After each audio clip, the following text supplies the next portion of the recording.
Hi, boys and girls. Good morning. Today, my daughter Lily, she wants to do the writing today. So she's going to write a sentence for you. So I hope you guys like it. So today I'm going to be asking a question about the thunderstorm. And it's, did you hear the thunderstorm? So let's start.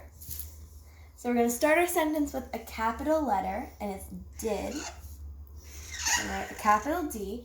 And it's the same as if we were going to write Daniel's name, because we would also do a capital. So, did you, and you is on your word wall.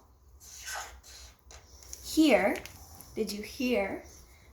So we have to bump down to the second line. Yeah, bump down. Did you hear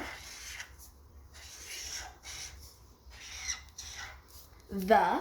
And the's also on the word wall. And your finger space. Don't forget to show your finger space. Yep. And we got to bump down because there's not enough room to write thunder. And thunder also starts with a T, like Tenzin's name. So thunder's a long word.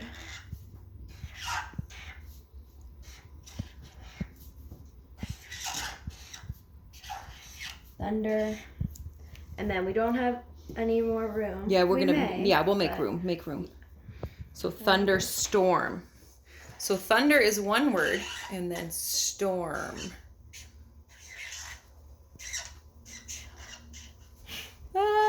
Kind of, but that's okay. Did you hear the thunderstorm? And then, wait. So let's read it. Did you, I'm going to underline the word wall. Did you Hold on, pause. hear? Go. So we underlined you.